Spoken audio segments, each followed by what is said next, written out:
My niece humiliated me for being childless and rich, so I CUTOFF the whole family's college money. I paid tuition and bills, but one comment at a family party made me drain the accounts, and they never saw it coming. My name's Jeanette. I'm from San Diego, and I make more money in a quarter than most of my family does in 5 years. I don't say that to brag. I say it because I know exactly how they see me. Not as generous. Not as the one who bailed out my brother during his divorce, or the one who covered 3 semesters of my cousin's daughter's tuition when financial aid didn't come through. Not even as the one who quietly pays the property taxes on my mother's house every year. No, they see me as the one who thinks she's better than them. Because I don't have kids, because I live in a glassy high-rise with a view of the bay. Because I don't ask them for anything, they don't say it to my face. Not usually, but they think it. And last Saturday, one of them finally said it out loud. It was my grandmother's 90th birthday. The whole family was packed into her backyard in Sacramento. Tables covered with plastic tablecloths, kids weaving between legs with cake on their faces, someone's Bluetooth speaker playing a playlist that hadn't been updated since 2012. I flew in that morning straight from a pitch meeting in LA. First class, slept the whole flight. No one asked me about it. I'd been there maybe an hour.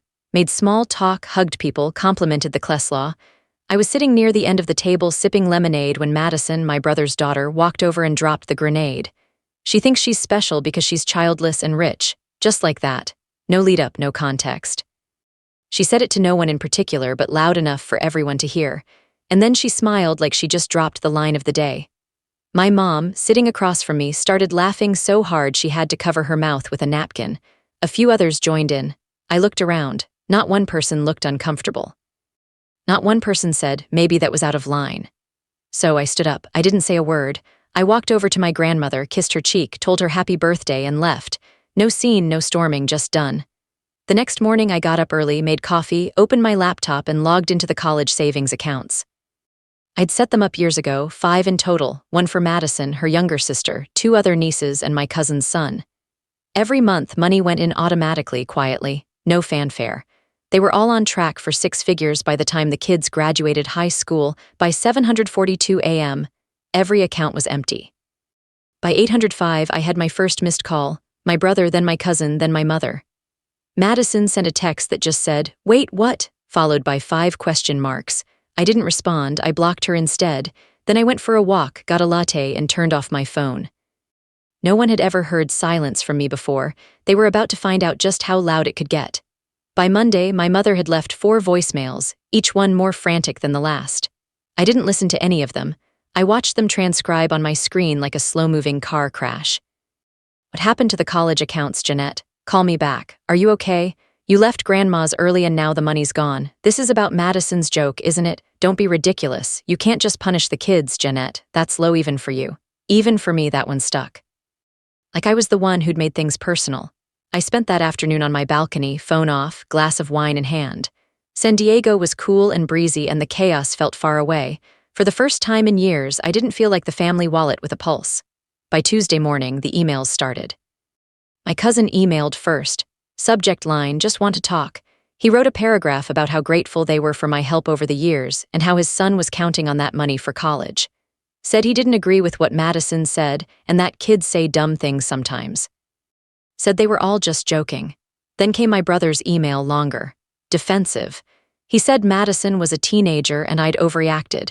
He told me he was struggling financially, that Madison was expecting to go to Oregon State next fall, and now everything was up in the air. He threw in a line about how he always knew I'd pull something like this eventually. I didn't reply, then something unexpected happened. That evening, my cousin's wife called.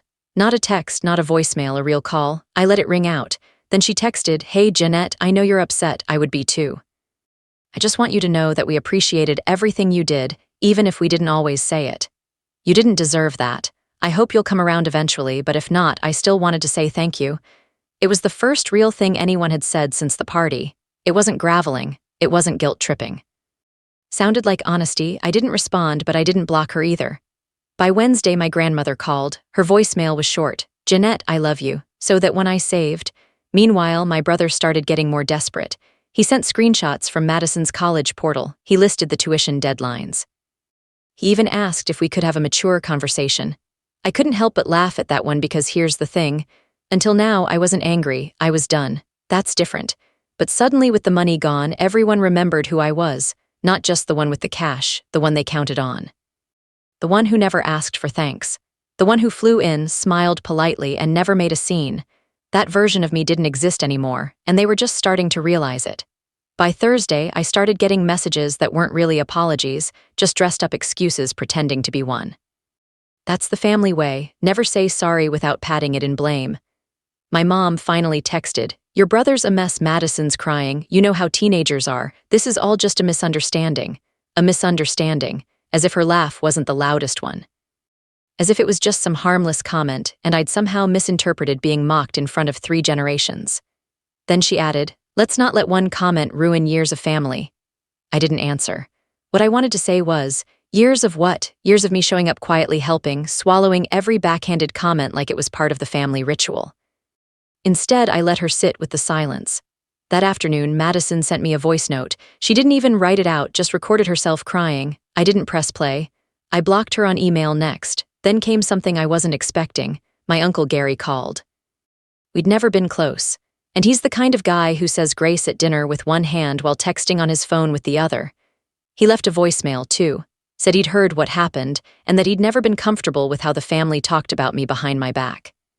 Said he always told his kids I was the one they should be looking up to, that I'd done things on my own terms and maybe that's what made them so bitter. Then he said something that stuck. Sometimes people don't appreciate a bridge until they've burned it. He hung up after that. Didn't ask me to call back. I played that voicemail 3 times, not because I believed him entirely. Gary isn't exactly known for his moral backbone, but because it confirmed something I hadn't fully admitted to myself. This wasn't just about one comment from Madison. This had been building for years. I started remembering things like when I paid for my mom's roof repair, and she told everyone the bank helped her out. Or when I flew Madison and her sister to Disneyland 2 summers ago, and they told their friends their dad surprised them. Or the time my cousin needed a lawyer and I covered the retainer and they said they figured it out somehow. I wasn't just excluded, I was invisible. But now, suddenly, stripped of their safety nets, I was the only one they could see. I thought maybe the quiet would be enough. I was wrong. By Friday, the panic turned into strategy and they started trying a new approach, pretending to care. Friday night, I came home to flowers at my door. No note, no signature, just a slick, overpriced bouquet that screamed guilty money. I didn't even bring it inside, left it on the floor of the hallway and stepped over it. That night around 10 p.m., I got a notification from Venmo. My brother sent me $50 with the caption for coffee, "Sorry about last weekend." I stared at it for a while. It was so weird it made me laugh. $50 from the man whose daughter called me a walking ATM. A man I had personally bailed out of debt when he defaulted on his car loan 3 years ago. I declined it. 2 hours later, I got a DM on LinkedIn from someone named Rachel Haynes. I didn't recognize the name at first, but the message gave it away. "Hi, Jeanette. I'm Madison's college counselor. I was hoping we could chat. She's deeply upset about everything that's happened and mentioned that you're a key part of her college plans. Would love a moment of your time." I sat there rereading it, trying to process what I was actually looking at. They gave my name to her school counselor and not just gave it. Madison told this woman I was responsible for her education, and now they were hoping I'd explain why I'd suddenly dropped off. I didn't respond, but I did click on Rachel's profile. Under education, I saw UC Davis. That made me smile for a second. I donated to their Women in STEM program 2 years ago. Quietly, of course. The next morning, it got stranger. I got an email from an old family friend, someone I hadn't talked to in years, asking if everything was okay. She said my mom had told her I was going through a lot emotionally and to keep me in her prayers. So now I was being painted as unstable, and I realized they weren't just panicking. They were trying to spin the narrative before I could. They thought if they looked worried enough, said the right things to the right people, they could frame this as me having some kind of breakdown. That way, if the family support dried up, it wouldn't be about them. It'd be poor Jeanette, so sad, so lost, so emotional. They weren't just trying to fix things anymore. They were trying to control the story. That's when I decided to flip the script. I didn't block my brother. I didn't respond either. I let it sit. Then I posted something. Not on Facebook where they expected me to, on LinkedIn where I knew they'd never go looking. Just a short update. Excited to be redirecting some of my resources toward new scholarship projects for first-generation college students. grateful for the opportunity to support those who truly value education, gratitude, and personal growth. 10 minutes later, I got a text from my cousin's wife. "Are you starting a scholarship fund?" I didn't answer. That afternoon, I donated $20,000 to a local program that helps single mothers go back to school. I sent them a message with the donation. "This is in honor of every woman who got told she wasn't enough without a husband or a child. Use it well." Now, the silence wasn't mine anymore. It was theirs. The following week was quiet in the most satisfying way. No texts, no calls, just radio silence from a family that had finally run out of angles. Then out of nowhere, my cousin Michelle showed up in San Diego. She didn't tell me she was coming, just sent a text that said, "In town. Can we talk?" I ignored it. She texted again an hour later. "I'm downstairs, not here to fight. Just want to see you." I looked out my window and there she was, standing by the coffee shop across the street, holding her phone in both hands like she wasn't sure what to do with them. I almost laughed. Michelle hadn't made time to visit me once in 5 years. I'd flown up to Sacramento at least a dozen times. She was always too busy to come down. I didn't go outside. I let her stand there until she gave up and walked away. That night, she sent one last message. "I get it now, I really do. We've been awful, not just Madison, all of us. I think we all just got so used to you being the one who gave without asking. We stopped seeing you as a person. I'm sorry." So I didn't reply. And then something happened that made my chest tighten. My grandma sent me a letter handwritten, no stamps. Someone had clearly dropped it off. Just one sheet of paper folded in 3. "Jeanette, your presence was missed this week. Your absence is louder than your silence. I don't know what they did. I know what they're capable of, and I know what you've given to this family. I also know what it's like to be the strong one who finally says enough. I love you and I understand, Grandma." I didn't cry. I didn't even feel sad. I just folded it back up and placed it in the drawer with the other things I've saved over the years that no one knows I've kept. 3 days later, I got an email from the local women's college I donated to. They invited me to speak at a spring panel. They said they loved what I'd written about education, growth, and gratitude. They wanted me to tell my story. I agreed. The same day, I got another Venmo from my brother. This one was for $1. Caption, "Please don't shut me out forever." I was wrong. I didn't decline it this time. I let it sit there. A digital reminder of what it took to get them to see me at all. It had only been a week since that backyard comment, but everything had shifted. They used to treat me like a bonus feature. Now they looked at me like I was the foundation, and they finally noticed what it felt like when it cracked. I hadn't cut them off because I hated them. I cut them off because I was done feeding people who bit the hand and then laughed about it in front of the table. And they knew now I wasn't coming back the same way, fiddle all. It happened a week after Michelle stood on my street and left with nothing. I got an invitation in the mail. Not a text, not an email, a real envelope, thick paper, my name written in careful script. Inside was a card. "We're having a dinner, just us. No kids, no noise, just family. We'd like to talk. Sunday, 6:00 p.m. Grandma's, no signatures, no guilt tripping, just the ask." I set it on my counter and left it there for 3 days. Didn't say yes, didn't say no. I wanted to see if they'd follow up. They didn't. Sunday came. I put on a plain black dress, nothing flashy. Drove up, parked 2 blocks away, took my time walking. The second I stepped into Grandma's house, I knew something was different. The usual chaos was gone. No casserole pans, no screaming kids, no blaring music. Just my mother, my brother, Michelle, and Grandma at the table. Plates were set. Water, not wine. No one was smiling. I didn't sit right away, just stood there waiting. My brother was the first to speak. He said he was sorry, that he should have said something at the party, that he laughed because he thought it would blow over like everything else. That he was used to me being the one who swallowed things. My mother went next. She admitted she'd laughed because it was easier than confronting what Madison said. Said she thought I'd always forgive her no matter what, that she never realized I might not. Michelle said she realized too late that the money wasn't the gift. I was, and then she said it. "You were never trying to be special, you were just trying to be seen." I finally sat down. We talked for 2 hours. No drama, no tears, just raw honesty that had been missing for decades. Grandma didn't say much. But when everyone else was quiet, she looked at me and said, "They've changed, but so have you." And she was right. They didn't ask me to turn the accounts back on. No one begged for a second chance financially. They knew better. What they wanted wasn't money, it was me. But they didn't get the old version, the quiet giver, the background checkbook, that Jeanette was gone.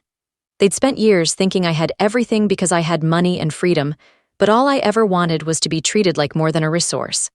That night, I left with nothing in my hands. No leftovers, no guilt, no secret pressure to fix anything. And for the first time in years, I didn't feel used. Hurt, and they finally understood what it cost to lose someone who never asked for much except respect. The update: I didn't forgive them that night. I let them speak. I listened and I left. No dramatic hugs, no declarations of a fresh start. Just a calm, clean exit. That was new for all of us. By Monday, the group texts lit up again. Not the usual noise, no memes, no birthday reminders, just messages like, "Thanks for coming, Jeanette. Dinner meant a lot. We're trying to do better." I didn't reply. The thing they still didn't quite understand was this: apologizing didn't reset the balance. This wasn't a board game they could restart. Some damage doesn't reverse. It just becomes part of the structure. By Friday, my mother called, left a voicemail that surprised me. I talked to Madison. She's embarrassed. Says she doesn't even know why she said what she said. I told her she needs to write you a letter, not to fix anything, just because it's what decent people do. She paused. I know I didn't raise her to be cruel, but I also know I didn't raise her to understand what generosity looks like.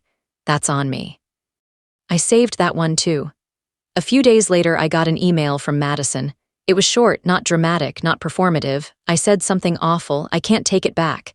You were always there for us, and I never once said thank you. I don't expect you to forgive me, but I needed to say that.